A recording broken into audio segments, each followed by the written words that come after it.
She came home at 2:30 a.m., drunk and smearing makeup, told me, "You don't own me." The next morning, she demanded $5,000. So I kicked her out, exposed her lies to her family, and watched her regret everything.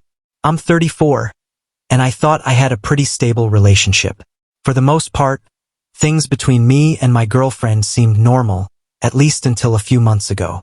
That's when I started noticing little things that didn't add up. She began going out late at night, not once in a while, but consistently. At first, I didn't make a big deal out of it. People need their space, right? But the timing was odd. She'd wait until it was close to midnight, sometimes later, grab her bag, and just head out without much explanation. When I asked, she would say something casual, like she had something to take care of, but it was never specific. It was vague enough that I couldn't push back without feeling like I was prying too much. Still, a part of me couldn't ignore how strange it was. What really got to me was how she looked when she left versus how she looked when she came back. She always left the house neat, put together, like nothing out of the ordinary was happening. But when she returned, it was a completely different story.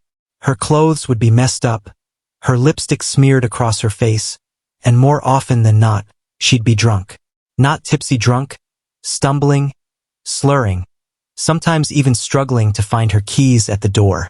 I told myself maybe it was just stress. Maybe she was going through something I didn't fully understand and blowing off steam. But then it started happening too often to just dismiss. This wasn't once a week. It became 3, 4 times a week. And every time it ended the same way, her stumbling in at some ridiculous hour, pretending like nothing was wrong. I can't lie, I started feeling uneasy. You know that pit in your chest when something isn't right, but you don't have enough proof to call it out directly? That's what I lived with for weeks. The worst part was the silence between us. When we were together at home, it was like she was on autopilot. We weren't having real conversations anymore. She'd be on her phone constantly or just zoning out. And if I tried to ask her about her day, I'd get one-word answers. It felt like I was slowly being pushed out of her life without any explanation. Friends noticed it too. When we went out with people we knew, she was short with me, like I was just someone tagging along instead of her partner. But when other people, especially men, spoke to her, she lit up. I don't mean smiling politely. I mean laughing at everything, leaning in, giving them her full attention. Meanwhile, I was sitting there like an outsider. I kept making excuses for her in my head. She's stressed. She needs space. It's not what it looks like. I wanted to believe those things because the alternative that she was doing something behind my back felt too painful to accept. But there's only so long you can convince yourself before reality forces you to face it. One night when she came back reeking of alcohol, her makeup smeared and stumbling so hard she nearly fell into the hallway wall, I realized I couldn't just keep pretending. My chest was heavy with questions I had been avoiding. Where was she going? Who was she with? Why was she doing this? It ate away at me every single night she disappeared. The more I ignored it, the worse it got. I felt myself losing respect for her and honestly for myself, too. Because deep down, I knew I wasn't just being paranoid. Something was going on and it wasn't good. That's when I decided I had to confront her. That night, I didn't even pretend to sleep. I sat on the couch in the dark, staring at the door, waiting. The clock on my phone blinked 2:30 a.m., and almost on cue, I heard the familiar sound of her key scratching at the lock. The door swung open and she stumbled inside. Her hair was tangled, her clothes wrinkled like she'd been lying on someone's couch, or worse. The smell of alcohol hit me before she even said a word. She kicked her shoes off carelessly and tried to head straight for the bedroom, but I stood up and blocked the hallway. "Where are you coming from?" I asked.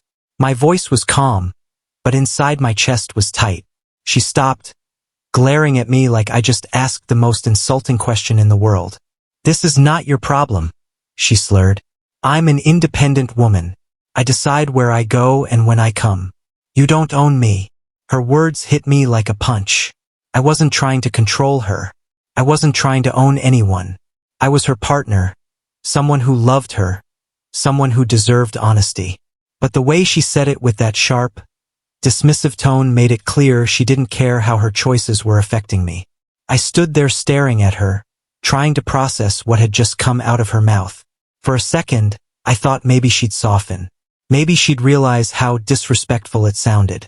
But she just shoved past me, muttering under her breath, and went into the bedroom. I followed slowly, not to argue, but because I needed clarity. She dropped her bag on the floor, sat on the edge of the bed, and pulled out her phone like I wasn't even in the room. Her fingers tapped away at the screen, and I couldn't help but notice the little smirk that flickered across her face as she read whatever message had just come through. "Who are you texting at 3 a.m.? I asked quieter this time. She rolled her eyes. "You don't need to know everything I do. I'm not reporting to you. I told you I go where I want. I come back when I want. If you don't like it, that's your problem." My stomach dropped. I had been waiting for her to give me some reassurance. Even a lie that would at least buy me peace of mind. But instead, she doubled down. I didn't respond. There was no point. She tossed her phone onto the nightstand, climbed under the covers fully dressed, and turned her back to me. Within minutes, I could hear her breathing steady into sleep like nothing had happened. I just stood there in the dim light, staring at the woman I thought I knew, realizing how far she had drifted from the person she used to be. That night, I didn't sleep at all. I sat in the living room until the sun came up, going over every moment in my head. The late nights, the drinking, the dismissive attitude, the way she spoke to me like I was nothing more than an obstacle in her way. And somewhere in the middle of that long, quiet morning, a thought hit me. This wasn't just disrespect. This was manipulation. Because if she really cared, she wouldn't be so quick to brush me off. She wouldn't speak to me like that, and she definitely wouldn't make me feel like a stranger in my own home. The morning after that confrontation felt different. I hadn't slept at all. The sunlight that crept through the blinds only made the exhaustion heavier. I sat at the kitchen table with a cup of coffee, trying to quiet the storm in my head. When she finally came out of the bedroom, she looked rough, hair tangled, makeup from last night still smeared across her face, eyes bloodshot. But what struck me wasn't her appearance. It was her attitude. She walked into the kitchen like nothing had happened the night before, like we hadn't just had one of the coldest exchanges of our relationship. I waited, thinking maybe she'd say something. Maybe she'd apologize or at least acknowledge the fight. But instead, she leaned against the counter and looked at me with this detached expression. "You've seen the $5,000, right?" she asked flatly. I froze, my coffee halfway to my mouth. "What are you talking about?" Her tone was sharp. "I need money tomorrow. 5,000. Otherwise," she paused, narrowing her eyes. "You know what I'll do?" It wasn't even a request. It wasn't a conversation. It was a threat. I sat there stunned, trying to wrap my head around what I had just heard. "Are you serious?" I asked quietly. She crossed her arms. "Dead serious. Don't play dumb with me. I know you have it. I need it. End of story." Couldn't believe it. The woman I once trusted, the woman I thought I was going to build a life with, was now standing in my kitchen demanding thousands of dollars like I was some kind of ATM and dangling a threat over my head if I didn't comply. I didn't even ask what the money was for. I didn't care because in that moment, it wasn't about the money. It was about the fact that she was using manipulation and intimidation against me, her own partner. "Why are you doing this?" I finally asked. She laughed an empty, bitter laugh. "Don't act so innocent. Relationships are give and take. Right now, I need you to give. If you can't handle that, maybe you're not the man I thought you were." The words stung, but they also lit something inside me. I wasn't angry yet. More than anything, I felt clarity. It was like she had finally ripped away the mask and shown me exactly who she had become. I took a deep breath and set my coffee down. "Okay," I said simply. She tilted her head, smirking like she had won some sort of battle. "Good. I'll expect it tomorrow." She turned to leave the kitchen, but I sat there staring at my hands, knowing this was it. This was the moment where everything changed. She thought she had me trapped, that I'd roll over and hand her whatever she wanted. But she didn't realize that her threat had done the opposite. It had broken the last thread holding me to this relationship. For the rest of that day, I went through the motions, work, errands, the usual stuff. But in the back of my mind, I kept replaying her words. You know what I'll do? I didn't know exactly what she meant by that. And maybe that was the point. But whatever it wasn't love. It wasn't respect. It wasn't what a relationship is supposed to be built on. That night, when she came home again, I had already made my decision. That night felt different. I wasn't pacing or overthinking like usual. I was calm, almost too calm, like my body had finally caught up to the truth my mind had been avoiding for weeks. She came home just after midnight, not as late as usual, but still reeking of alcohol. I was sitting in the living room again, the TV on mute, just waiting. She tossed her bag onto the floor and headed toward the bedroom without a word, like I wasn't even there. Hold on, I said. She stopped mid-step and turned, clearly annoyed. What now? I looked straight at her. My voice was steady. Good night. She frowned. What? I repeated, good night. I leaned back in the chair like that was all I had to say. She smirked, shaking her head, and started walking away again. But before she could disappear into the bedroom, I stood up. Actually, I said firmly, get out. This house is not yours. Just leave. Her whole body stiffened. She turned back slowly like she couldn't believe what she had just heard. Excuse me? You heard me, I said. Get your things. Leave. I'm done. For a moment, there was silence. Then, like a switch flipping, her face twisted with anger. You're kicking me out after everything I've done for you. You think you can just throw me away like garbage? I didn't raise my voice. I didn't argue. I just repeated myself. Get out. She stomped closer, her eyes blazing. You don't tell me what to do. You don't control me. You think you're better than me. I didn't answer. I just walked past her, opened the front door, and stood there. Leave. Her mouth dropped open like I had just committed the worst betrayal imaginable. But to me, the betrayal had already happened over and over again. Each time she walked out on me at 2 a.m. Each time she disrespected me in my own home. Each time she treated me like I was nothing. You're pathetic, she hissed. You'll regret this. You're going to beg me to come back when you realize no one else will put up with you. I stayed silent. I wasn't going to give her the satisfaction of a fight. She grabbed her bag off the floor, slung it over her shoulder, and shoved past me toward the door. But before stepping out, she paused and glared at me one last time. You think you're strong for this? You're weak, and you'll see it when I'm gone. Then she stormed out, slamming the door so hard the frame rattled. I stood there for a long time, staring at the closed door, listening to the fading sound of her heels on the sidewalk outside. My chest felt heavy, but not from sadness, more from relief. For the first time in weeks, maybe months, the apartment felt quiet. I knew it wasn't over. She wasn't the type to just disappear without causing chaos. But at least now I had taken a stand. I had drawn the line, and whatever came next, I was ready to face it. Less than an hour later, she came storming back in. She must have been waiting outside because the moment I opened the door to check if she was gone, she shoved past me into the apartment. Her face was red with rage, eyes wild like she was ready for war. You think you can kick me out of here? She screamed. You don't get to decide when this ends. I decide. I stayed calm, standing in the doorway. You're not welcome here anymore.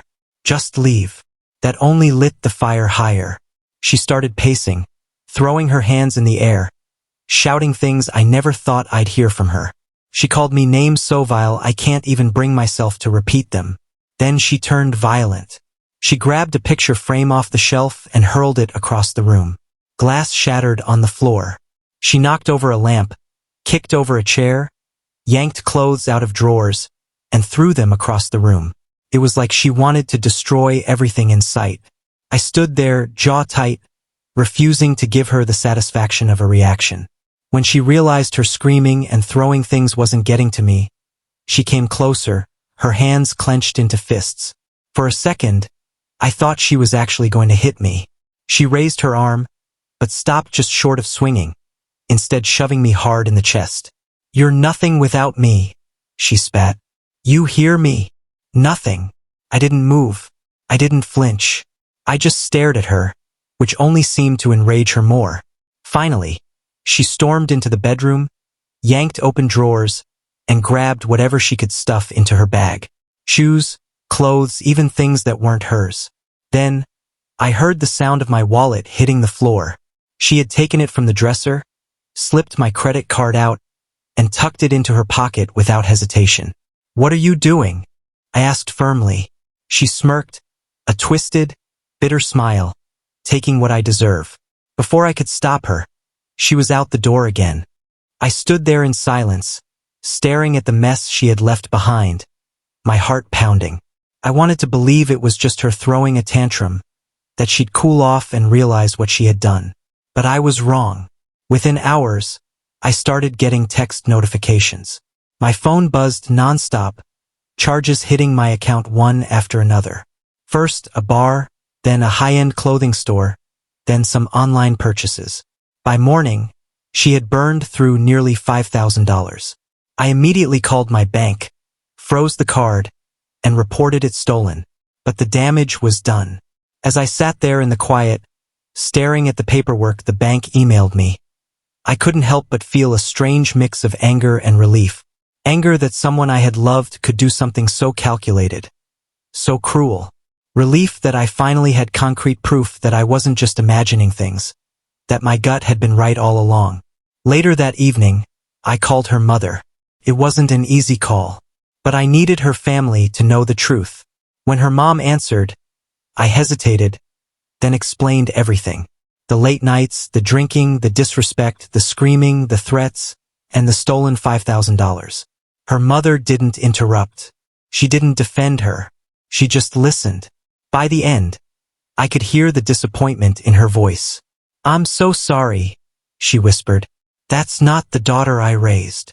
I swallowed hard. She's not the same person I met.